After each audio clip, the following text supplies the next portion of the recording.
The hunter's legacy. The hunter was a creature of legend, feared across the stars. Its kind, the Vrax, had evolved into the perfect apex predator over millennia. Standing over 3 meters tall, armored with chitinous plating, and equipped with claws that could tear through starship hulls, the Vrax feared nothing. Their vision extended into spectrums most species couldn't comprehend. They could track prey across solar systems, sensing even the faintest biochemical changes. Their senses were so acute that they could hear the heartbeat of a creature from hundreds of meters away, or detect the faint ion trail of an escaping ship days after it had fled. Legends spoke of Vrax warriors who single-handedly wiped out entire colonies of prey species. For generations, they dominated the galactic food chain, adapting and overcoming every challenge. They didn't hunt for sustenance alone. They hunted for dominance, for the thrill of proving their superiority. This supremacy was etched into their hive mind, an unbroken chain of victories stretching back thousands of years. They were unchallenged, unstoppable, until they encountered humans. At first, humans were a curiosity. Fragile-looking creatures with soft skin and unimpressive stature, they seemed like the perfect prey. Their anatomy was laughably vulnerable. Exposed vital organs, no natural armor, and a reliance on external tools for survival. Vrax hunters viewed them as nothing more than an entertaining challenge, a chance to test new hunting strategies. To the Vrax, humans were like insects pretending to be predators, an annoyance, not a threat. But this arrogance would soon turn to regret. The Vrax didn't understand humans, not at first. How could a species so physically inferior survive, let alone thrive in the unforgiving void of space? They assumed humans relied on luck, perhaps even divine intervention. It wasn't until the first hunt that the Vrax learned the terrifying truth. Humans were neither lucky nor divine. They were something far more dangerous. They were clever. A Vrax scout once described an unsettling sight during a human reconnaissance mission. "They look weak," the scout transmitted to the hive mind. "But their eyes are wrong. They're not prey's eyes. They watch, they calculate. It's as if they see you long before you see them." This observation would haunt the hive mind for generations to come. Humans didn't act like prey. They didn't run mindlessly or freeze in terror. Instead, they studied their enemy, searching for weaknesses. Worse, they adapted at a speed that defied all logic. The Vrax hive mind, used to slowly evolving over centuries, struggled to comprehend how humans could change tactics, technology, and even strategy within weeks or days. But it wasn't just their adaptability that unnerved the Vrax. It was their audacity. One Vrax elder recounted an incident where a group of humans, cornered and outnumbered, chose to destroy their own ship rather than surrender. The explosion not only took the humans' lives but obliterated half the Vrax hunting party in the process. It was a level of defiance the predators had never encountered before. By the time the Vrax hive mind began piecing together what made humans unique, it was already too late. The galaxy's fiercest predator had finally met something it could not conquer, a species willing to defy the natural order no matter the cost. The first encounter. The barren moon hung in the void, an insignificant speck in an uncharted system. To the Vrax hunter, it was a perfect hunting ground. The human scouting vessel it had been tracking for days finally landed on the rocky surface. From a distance, the ship looked pitiful. Patched hulls, scorched engine ports, and what appeared to be outdated sensor arrays. The humans had no idea they were being hunted. The predator descended silently from orbit, its ship cloaked in electromagnetic interference. Landing undetected, it slinked through the shadows of jagged cliffs, its form blending seamlessly into the rocky terrain. The hunt was routine. Isolate, strike, dominate. The humans would be no different, or so it thought. The first sign of trouble came when the hunter approached the human ship. Its sensitive antennae picked up no fear pheromones, no frantic scrambling, indicative of prey. Instead, the humans moved with eerie precision. Through the viewport, the predator observed their actions. They were loading crates, inspecting equipment, and speaking to each other in calm, measured tones. It was wrong. Prey was supposed to be chaotic, desperate. This was organized. The predator advanced anyway, creeping closer to the vessel until it was within striking distance. It calculated its attack trajectory, targeting the lone human at the edge of the group. With a burst of speed, it leaped forward, claws outstretched, but the human turned, not with fear, but with purpose. Before the predator could strike, the human triggered a hidden device. A blinding pulse of electromagnetic energy erupted from the ground, short-circuiting the predator's optical sensors. Staggering back, the hunter roared in confusion. Its vision scrambled. It relied on its other senses to navigate, only to find itself surrounded. The humans emerged from the shadows, weapons drawn. They had lured it into a trap. The predator lashed out wildly, its claws slicing through the air, but the humans kept their distance, attacking from range. One threw a spherical device that clamped onto the predator's carapace. Before it could react, the device detonated, sending shockwaves through its exoskeleton. Shards of its armor splintered away, and the hunter collapsed to its knees. The humans didn't finish it off. Instead, they retreated to their ship, leaving the predator alive but humiliated. It had been outmaneuvered, outsmarted, and left to wallow in its defeat. As the human ship lifted off, the predator's hive mind received its transmission. They coordinated, it reported, voice laced with something unfamiliar. Was it shame? Fear? They knew I was coming. They planned for it. The hive mind buzzed with confusion. How could prey anticipate a predator's moves? How could they turn the tables so completely? The answer would come later. But for now, one truth became clear. Humans were unlike anything the galaxy had ever known. The hive mind's dilemma. The Vrax's hive mind was a collective consciousness, pooling the experiences and instincts of every predator in their vast network. But the human anomaly defied even this ancient intelligence. For the first time in recorded history, the hive mind hesitated. What had once been considered an easy conquest now felt like a growing threat. Reports from other hunters began to surface.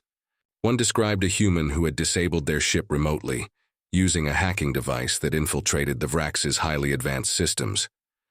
Another recounted how a group of humans had turned the terrain itself into a weapon, using explosives to trigger a landslide that buried an entire hunting party. These weren't isolated incidents, they were patterns of resistance. The hive mind convened, analyzing every detail. It was clear, humans possessed an adaptability that bordered on the unnatural. Worse, they fought without the constraints of instinct or tradition. The Vrax hunted to prove dominance, but humans fought to survive. Their determination to win at any cost gave them an edge the Vrax couldn't replicate. A decision was made. The hive mind ordered a ceasefire. No more hunts. Instead, they would study humans from a distance, hoping to uncover their secrets. But even this act of caution felt like a betrayal to their nature. For a species built on domination, retreat was unthinkable. A predator humbled. The Vrax elder, a being whose wisdom spanned centuries, watched the data streams with unease. The more they learned about humans, the less they understood. How could a species so physically unremarkable defy the natural order? The elder delved into human history, uncovering tales of war, innovation, and sacrifice. They learned about human resilience, how they had survived pandemics, wars, and natural disasters that would have eradicated lesser species. But one story stood out. The story of Earth itself. Humans had transformed their homeworld into a paradox, a planet teeming with life, yet scarred by their own actions. They had created weapons capable of annihilating their own kind, yet they also built monuments to peace and cooperation. It was this duality that confounded the elder. Humans were both creators and destroyers, capable of immense compassion and unthinkable cruelty. The elder realized the truth. Humans were not apex predators in the traditional sense. They were something far more dangerous, a species that thrived on chaos. They didn't just adapt to their environment, they changed it to suit their needs, and in doing so they became unpredictable, uncontrollable. The lost signal guru's hands trembled slightly as she adjusted the controls, tracking the faint signal that had recently appeared on her sensors. It wasn't just any signal. Its frequency was unlike anything she had ever encountered. It pulsed, erratically, slipping in and out of focus as though trying to communicate something it couldn't fully express. The signal originated from deep within an unexplored region of the galaxy, an area known for its enigmatic voids and missing ships. Duru had been searching for clues about the missing vessel for days, and now, this signal might be the key. But there was something else, something unnerving about the signal. As Duru attempted to decode it, she realized it wasn't just a random transmission. It seemed to be a message embedded within a pattern of noise. The more she tried to understand it, the more she felt like the message was eluding her, slipping through her fingers. The data was cryptic and fragmented, hinting at something much larger than a simple distress call. A sudden, sharp beep interrupted her thoughts. The signal's pattern shifted, becoming more erratic. Duru's eyes narrowed, instinctively reaching for the emergency override. Before she could act, the ship's systems began to malfunction. The lights flickered, and a low hum filled the cabin, as if something deep within the ship was stirring to life. A warning flashed across her screen, energy levels dropping, critical systems failing. A cold chill ran down her spine. She was too far from any civilization for a rescue. Alone in deep space, Duru had no choice but to push forward, determined to find the source of the signal. But the deeper she ventured, the stranger things became. The signal had led her into a vast, desolate region where space itself seemed warped. The stars twinkled like distant memories, but there was an oppressive stillness that weighed heavily on the air. Duru's ship started to shake violently, as if something was pushing back against her presence. As the tension mounted, she began to hear voices, whispers, just beyond the reach of her hearing. They weren't coming from the communication systems. They seemed to be originating from within her mind. Unsettling images flashed on the ship's monitors, distorted faces, impossible geometries, and flashes of a ship that looked eerily like the one she had been searching for. Then, just as suddenly as it had begun, the shaking stopped. The ship fell silent save for the faint hum of its systems. Duru took a deep breath, her heart racing. She had to find out what was happening, but every fiber of her being screamed to turn back. In that moment, the ship's sensors picked up an anomaly, an object floating alone in the void. It was the missing vessel. The mysterious figure Duru approached the ship with caution. Her heart pounded in her chest as she navigated her ship closer to the abandoned vessel. The hull was smooth, its surface reflecting the cold light of distant stars. But there was no sign of life. No crew, no distress signals, just an eerie silence. As she floated alongside the derelict craft, she noticed something strange. The ship wasn't empty. There was an energy field surrounding it, like an invisible barrier. It pulsed, with a rhythm that felt almost alive. Duru's instincts kicked in, urging her to pull away. But something about this felt different. It felt like she was meant to be here. Then, without warning, the field flickered, and a figure appeared before her. It was humanoid, but the being's form shimmered in and out of focus, as though it were not entirely bound by the physical world. Its features were not entirely alien, yet they carried an unsettling otherworldly quality. The creature's eyes, if they could be called eyes, shone with an intense, almost blinding light. "You've come," the figure said, its voice a mix of tones that seemed to reverberate within Duru's mind, bypassing her ears entirely. "I've been waiting." Duru froze. There was no warmth in its presence, no sense of compassion or empathy, just an overwhelming sense of ancient knowledge, as though this being had seen the beginning of time itself. "I know what you're searching for," the figure continued, its form rippling like liquid light. "You seek the ship that is lost. But it was never lost. It was hidden, for a reason." Duru swallowed hard, her pulse quickening. "Who are you? What is this ship?" The being's smile was haunting, as though it knew something she didn't, and it took pleasure in keeping that knowledge from her. "I am the keeper of secrets. And this ship holds a power beyond your comprehension. Duru's mind raced.